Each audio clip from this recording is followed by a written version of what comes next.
You are ugly ping, he's going to dump you ping ping ping, rapid fire, you should be dead, phone screen showing unknown number calling, then dissolves to October 2020. A 13-year-old girl in Michigan starts receiving text messages from an unknown number. The messages are cruel, personal, threatening. He tells her mom. Her mom comforts her, promises to help, reports it to the school, goes to the police. The messages get worse. Daily, then hourly. Threats, sexual harassment, suggestions of suicide. For 15 months, this girl lives in terror. The FBI gets involved. They track the IP address. They trace the VPN. They follow the digital breadcrumbs. FBI investigation montage, computer forensics, and what they discover. Freeze frame on Kendra Licari's face. The cyberbully was her mother. Unknown number.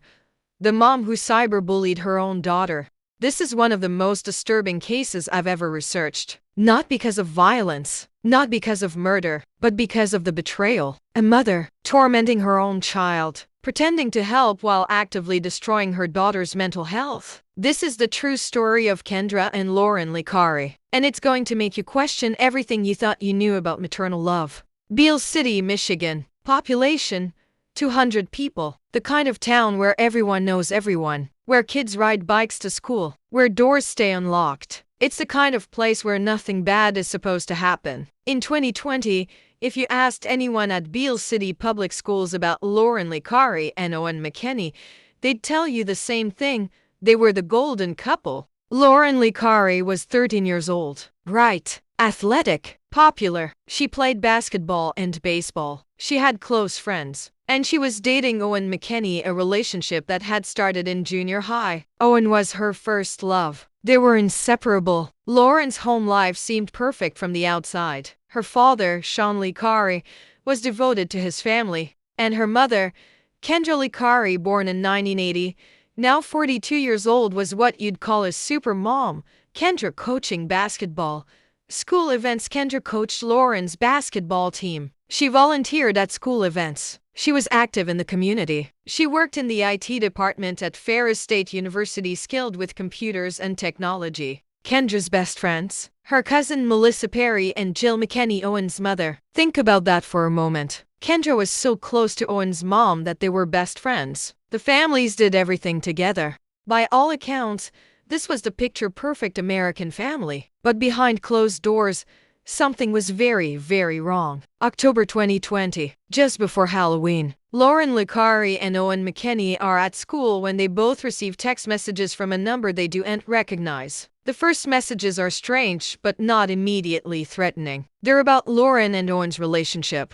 He doesn't really like you, he's going to break up with you, you're not good enough for him. Lauryn is confused. Who would send these? The messages contain specific information, details about her relationship that only close friends would know. She shows the text to her mom. Kendra is immediately supportive. Worried, she asks Lauryn who might be doing this. They speculate it could be a jealous classmate, maybe someone with a crush on Owen. But then, just as suddenly as they started, the messages stop. Phone showing no new messages.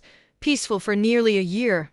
There's silence. Lauryn and Owen relax. Maybe it was just a one-time thing. Maybe whoever it was moved on. They had no idea what was coming. September 2021. Lauryn is now 14 years old, starting her freshman year of high school. The messages return. But this time, they're different. Messages flooding, and they're more frequent, more personal, more cruel. You're ugly, everyone hates you, you're worthless, Owen is cheating on you. At first, it's a few messages a week, then daily, then multiple times a day. At the peak of the harassment, Lauryn and Owen were receiving 40 to 50 text messages per day from this unknown number. Message counter increasing 40, 50 messages per day. Think about what that does to a 14-year-old. You can't focus in class. You can't sleep. Every time your phone buzzes, your heart races. And the messages weren't just insults. They became threatening. The unknown sender told Lauryn she should hurt herself. Told her Owen's life would be better if she was dead. Sent sexually explicit messages to both teenagers, minors. This wasn't just cyberbullying. This was stalking, harassment, psychological torture. But here's what made it so sinister.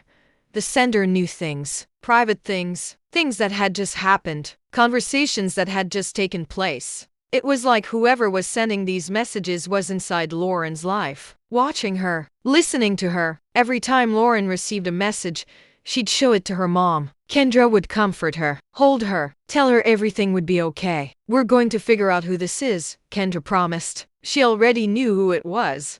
By late 2021, the harassment had become so severe that Lauryn and Owen's parents went to the school. William Chilman, the superintendent of Beal City Public Schools, was shocked by what he heard. The school launched an internal investigation. They questioned students. They looked for jealous classmates. They examined social dynamics. The community was small. Everyone knew everyone. Suspicion fell on various students. Friendships were strained. Trust was broken. And through it all, Kendra Licari was actively involved in the investigation. Remember, Kendra was a basketball coach at the school. She was in the building. She was trusted. She was helping, or so everyone thought. When the school couldn't identify the culprit, they did what they should have done from the start.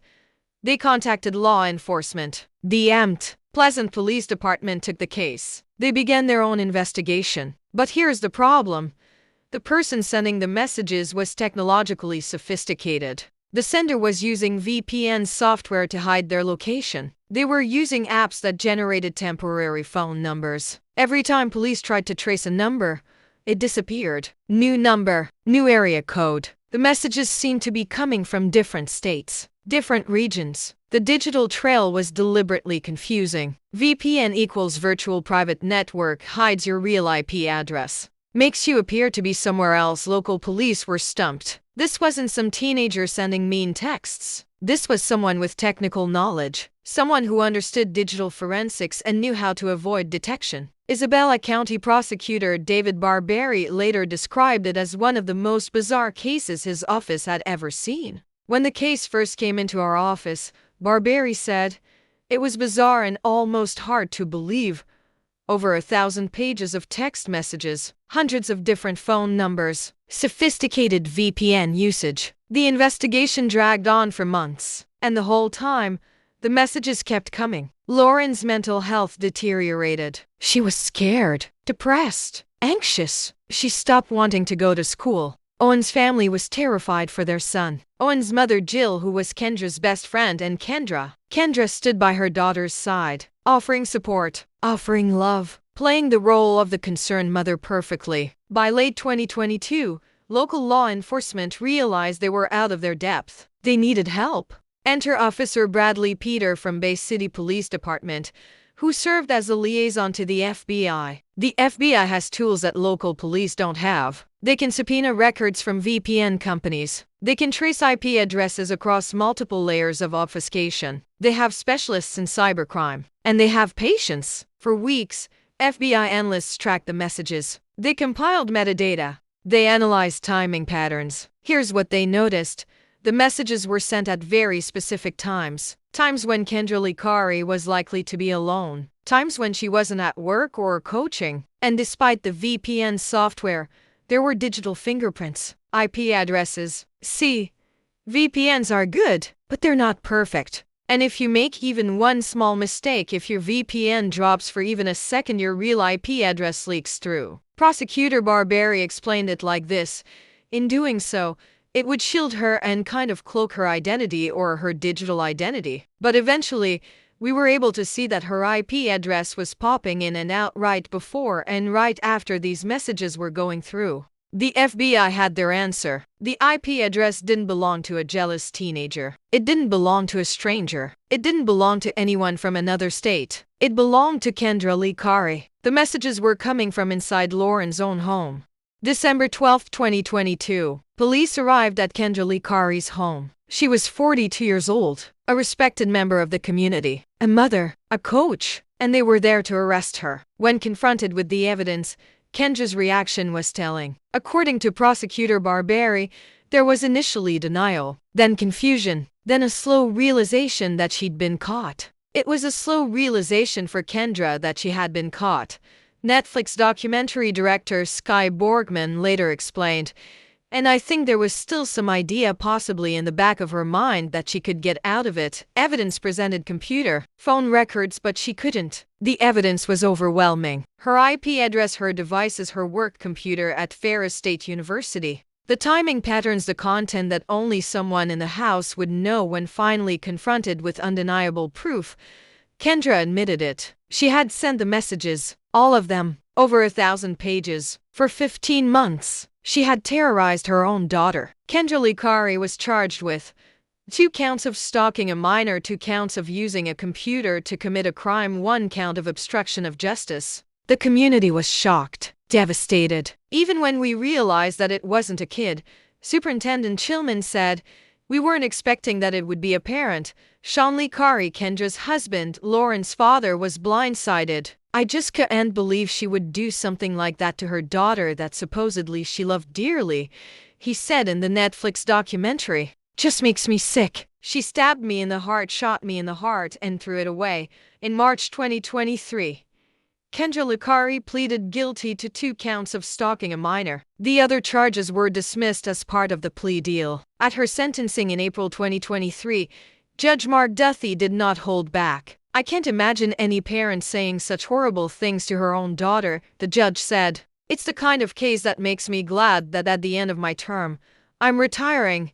He called it truly horrible and said it had shown him the worst in human nature. Kendra Licari was sentenced to a maximum of 5 years in prison, with a minimum sentence of 1 year and 7 months. She was also forbidden from having any contact with her daughter. On August 8, 2024, after serving approximately 16 months, Kendra Licari was released on parole. She will be supervised until February 2026. She's living somewhere in Michigan. She's not allowed to leave the state. She must make earnest efforts to find and maintain employment. And she cannot see Lauren. So here's the question everyone asks. Why? Why would a mother do this to her own child? Prosecutor David Barberi offered one theory.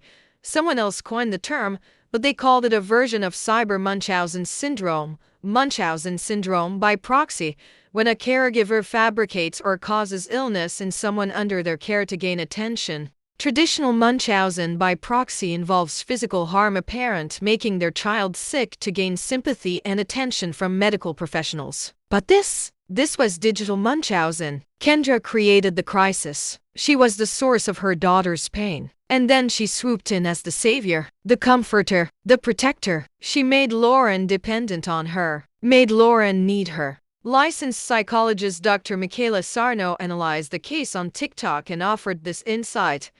Kendra treated Lauren as an extension of her own identity instead of as a daughter. This wasn't a mistake. It was abuse disguised as care. Dr. Sarno believes Kendra's behavior sits on top of a narcissistic personality structure. It's when someone fabricates illness, danger, or crisis online to gain attention or sympathy or control, Sarno explained. In Kendra's case, this isn't just Munchausen by internet. It's a behavioral pattern sitting on top of a narcissistic personality structure. The need for control, admiration, and power over others. But Kendra herself offered a different explanation. In the Netflix documentary Unknown Number, The High School Catfish, Kendra appears on camera and shares something from her past. When she was 17 years old, Kendra was sexually assaulted. "When I was 17, I was raped," Kendra said in the documentary. "And as my daughter was hitting those teenage years, I got scared. Very scared. I didn't want her to go through that process that I did, and I think that really led to me not knowing how to handle things.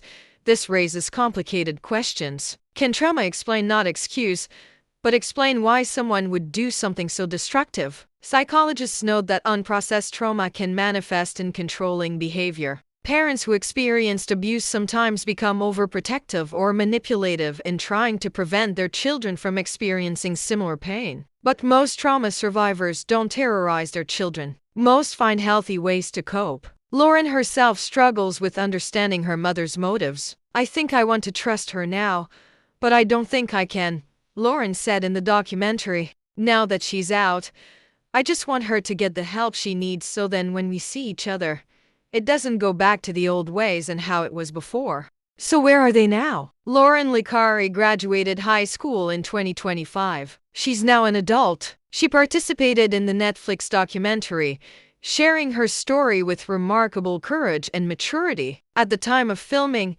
she hadn't seen her mother in about a year and a half. "I want to see her when the time is right," Lauryn said. Her father, Sean Licari, divorced Kendra and was awarded full custody of Lauryn until she turned 18. He's been her rock through all of this. Owen McKinney, Lauryn's boyfriend during the harassment, also participated in the documentary. The relationship between Lauryn and Owen didn't survive the trauma. They broke up in part hoping the messages would stop. They didn't. Kendra Licari was released on parole in August 2024. She's living with family near Detroit, Michigan. Her employment status is unclear. In the documentary, Kendra expresses hope for reconciliation. "It's been about a year and a half since I've seen her. We both know that we're with each other no matter what. I definitely think we can have a healthy relationship.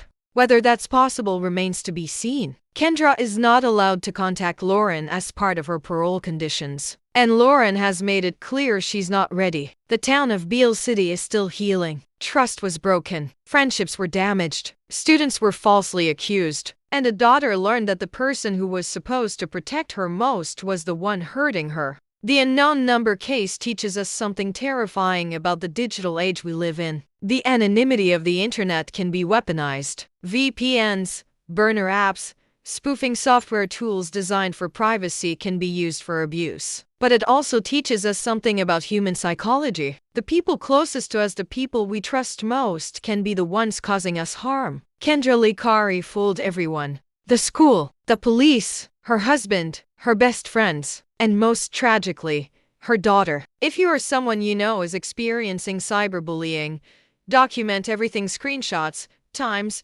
dates reported to authorities immediately. Don't assume you know who it is. Trust forensic evidence, not your assumptions. And if you're a parent worried about your child's safety, please get therapy. Talk to professionals. Don't let your trauma become your child's trauma. Lauryn Licari survived. She's strong. She's brave. She shared her story to help others. That takes incredible courage. So the next time you get a message from an unknown number, remember, sometimes the most dangerous person isn't a stranger on the internet. Sometimes it's someone you know, someone you trust. Sometimes it's the last person you'd ever suspect. Thank you for watching. If this documentary impacted you, please subscribe, like, and share your thoughts in the comments below. And remember, no child deserves this, ever. 988 Suicide and Crisis Lifeline.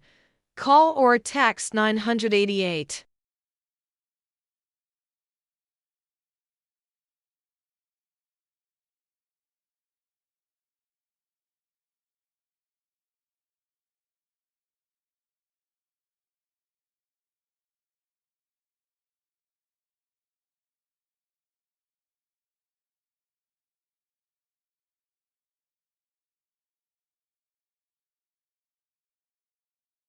FBI investigation records.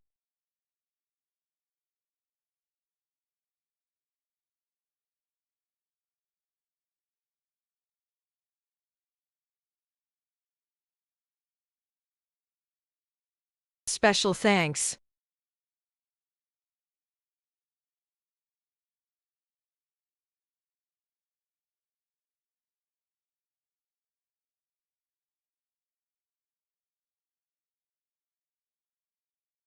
This documentary is for educational purposes only. All information is from public records, court documents, and the Netflix documentary. We respect the privacy and dignity of all individuals involved.